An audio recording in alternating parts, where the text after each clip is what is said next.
Little cartoon house.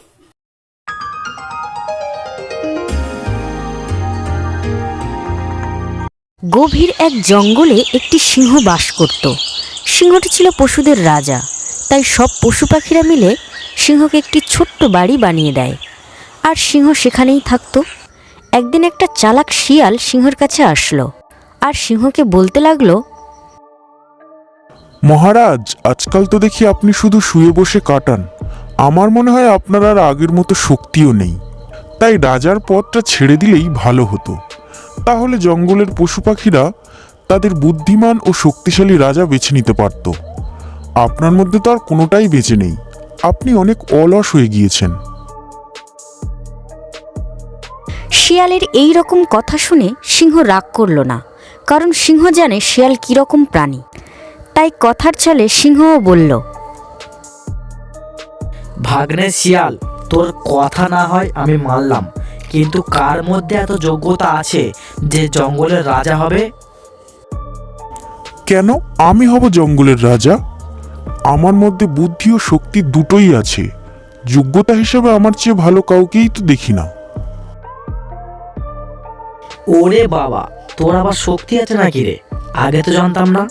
বেটা, তুই একটা ছাগলই শিকার করতে পারিস না, তোর আবার কেমন শক্তি আছে রে?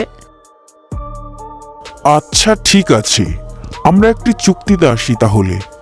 আপনার বলা প্রাণীকে আমি শিকার করব, আর আমার শিকার করা প্রাণীকে আপনি খাবেন। তারপরে আমার বলা প্রাণীকে আপনি শিকার করবেন, আপনার শিকার করা প্রাণী আমি খাবো। এর মধ্যে যদি কেউ মারা যায়, তাহলে এই জঙ্গলের রাজা সেই হবে যে বেঁচে থাকবে।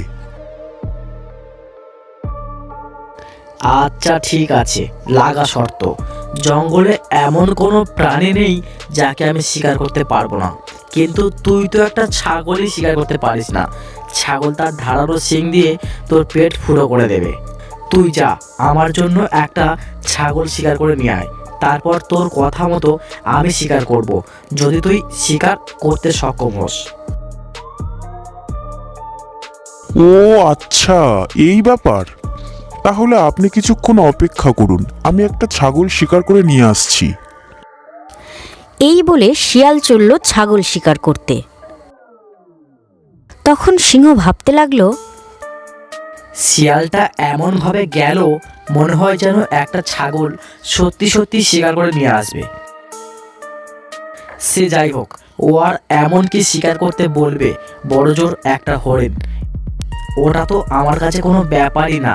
আগেও ছাগল নিয়ে আসুক, তারপর না হয় ভাবা যাবে।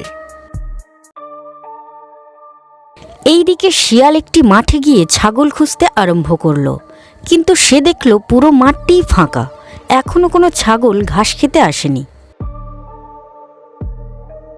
না, কিছুক্ষণ অপেক্ষা করি। এই মাঠে তো নিয়মিত ছাগলেরা ঘাস খেতে আসে, কোনো না কোনো ছাগলকে নিশ্চয়ই পাবো।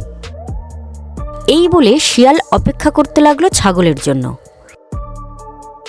বেশ কিছুক্ষণ পর একটি ছাগল ঘাস খেতে আসলো ওই মাঠে।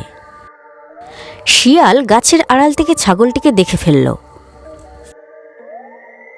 ওই তো একটাকে পেয়েছি, যাই ওর সাথে কথা বলি আর ওকে বোকা বানাই। তারপর সুযোগ পাওয়া মাত্রই পিছন থেকে গিয়ে ওর গলায় কামড়ে ধরতে হবে, তাহলেই ও আর আমাকে গুঁতো দিতে পারবে না। এই বলে শিয়াল ছাগলের কাছে গেল ছাগলের সাথে কথা বলতে। আরে ছাগল ভাই যে, কেমন আছো? তার কতদিন এই মাঠের শুকনো ঘাসগুলো খাবে? যে মাঠ থেকে আমি এখনই আসলাম, সেই মাঠে অনেক ঘাস, তাও আবার তাজা তাজা। ওই মাঠে কেউই যায় না ঘাস খেতে। আমি ওই দিকেই যাচ্ছি, ওই মাঠে গিয়ে একটু বিশ্রাম নেব। তা তুমি যদি চাও তাহলে আমার সাথে যেতে পারো, ওখানে গিয়ে মজা করে ঘাস খেতে পারবে। তা আমি তোমাকে কিভাবে বিশ্বাস করি? তুমি যদি আমাকে কোনো ফাঁদে ফেলো, তখন কি হবে?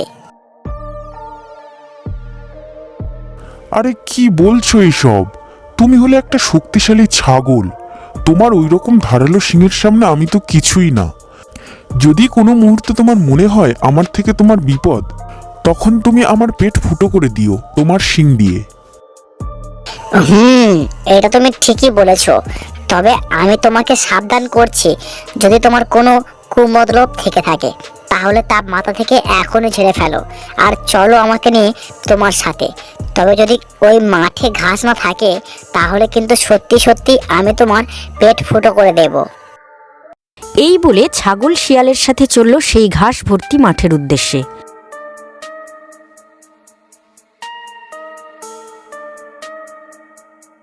এক পর্যায়ে শিয়াল ছাগলকে ওই মাঠে নিয়ে গেল।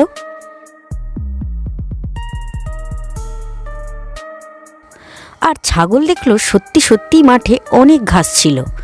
এত এত ঘাস দেখে ছাগলের মাথা খারাপ হয়ে গেল। কি ছাগল ভাই, বলেছিলাম না এই মাঠে অনেক ঘাস আছে? এখন বিশ্বাস হলো তো? খাও খাও, অনেক মজা করে ঘাসগুলো খাও। আমি পাশের একটা গাছের ছায়ায় বিশ্রাম নিই, তুমি খাও ঘাসগুলো। তোমাকে অনেক অনেক ধন্যবাদ শিয়াল ভাই, তুমি সত্যি সত্যি আমাকে ঘাস ভর্তি মাঠে নিয়ে এসেছো। আমি তো অন্য কিছু মনে করেছিলাম। এই বলে ছাগল ঘাস খেতে শুরু করলো। আর শিয়াল চলে যাওয়ার কথা বলে সেখানেই দাঁড়িয়ে থাকলো আর সুযোগের অপেক্ষায় ছিল।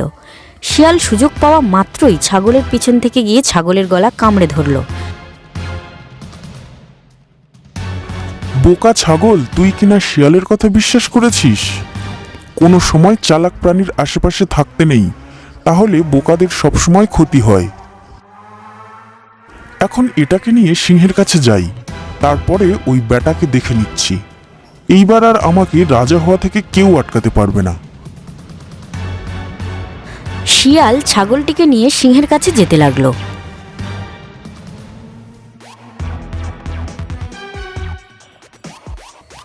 সিংহের কাছে পৌঁছে ছাগলটিকে মাটিতে রেখে শিয়াল বলতে লাগলো, এই নিন মহারাজ, আপনার জন্য ছাগল শিকার করে এনেছি। তাড়াতাড়ি এবার এটাকে খেয়ে নিন, তারপরে আপনাকে আমার শিকারের কথা বলবো। কথা অনুযায়ী আপনাকেও শিকার করতে হবে। আরে আমি তো মনে করেছিলাম এই শিয়ালটা ছাগল শিকার করতে গিয়ে ছাগলের গুঁতো খেয়েই মরবে, কিন্তু ব্যাটা তো মরলো না। যাই হোক, আগে ছাগলটাকে খেয়ে নি, তারপর দেখি ও কি শিকার করতে বলে। এই বলে সিংহ ছাগলটিকে খেয়ে ফেলল। তারপর সিংহ শিয়ালকে বলল, তো বল দেখি শিয়াল, তুই আমার কাছ থেকে কি শিকার আশা করছিস? মহারাজ, আপনি আমার জন্য একটা হাতি শিকার করুন। আমি হাতির মাংস খেতে চাই। আর যদি আপনি হাতি শিকার করতে না চান তাহলে রাজার পদ ছেড়ে দিন, আমি হব রাজা। একটা হাতি বলিস কি? সে তো অনেক কঠিন কাজ, কিন্তু কথা যখন দিয়ে ফেলেছি তখন আমাকে স্বীকার করে দিতেই হবে, তা না হলে আমার রাজার পদ হারাতে হবে। ঠিক আছে, চল শিয়াল আমার সাথে, আমি তোকে একটা হাতি শিকার করে দেব। এই বলে সিংহ শিয়ালকে নিয়ে গেল হাতি শিকার করতে। আর সিংহ একটি হাতির সামনে গিয়ে হাতিকে বলল, এই হাতি শোন, তোকে আমি এখন শিকার করব। তুই ভালো চাস তো নিজে নিজে আমার শিকার হয়ে যা, তা না হলে কিন্তু আমি তোকে অনেক কষ্ট দিয়ে দিয়ে মারবো। আরে সিংহ মহারাজ, তুমি এই জঙ্গলের রাজা হলে কি হবে? আমি কি তোমাকে এমনি এমনি আমাকে শিকার করতে দেব নাকি? ক্ষমতা থাকলে আমাকে শিকার করে দেখাও, আমি আমার সুর দিয়ে এমন আছাড় দেব যে তোমাকে মেরেই ফেলবো। এরপর লেগে যায় হাতি আর শিয়ালের মধ্যে মহাযুদ্ধ। অনেকক্ষণ যুদ্ধ হওয়ার পর একসময় সিংহ হাতিকে মেরে ফেলল। সিংহ নিজেও অনেক আঘাত পেয়েছে হাতিকে শিকার করতে গিয়ে। এই নে ভাগ্নে শিয়াল, আমার কথা মতো আমি তোকে হাতি শিকার করে দিয়েছি।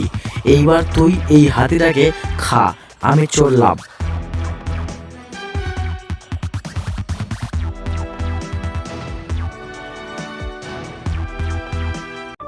বেটা সিংহকে চেয়েছিলাম হাতিকে দিয়ে মেরে ফেলতে, কিন্তু হাতিটা সিংহের সাথে পারল না। যাই হোক, এখন হাতির মাংস খাই মজা করে, বাকিটা পরে দেখা যাবে। এই বলে শিয়াল হাতির মাংস খেতে শুরু করলো। হাতির মাংস খেতে খেতে শিয়াল এক পর্যায়ে হাতির পেটের ভিতরে ঢুকে যায়। অতিরিক্ত রোদের কারণে সেই ফুটোটি অনেক ছোট হয়ে যায়। আর শিয়াল ভিতরে মাংস খেতে খেতে তার পেটটা অনেক মোটা বানিয়ে ফেলল। শিয়াল আর ওই ফুটো দিয়ে কোনো মতেই বাইরে বের হতে পারছিল না।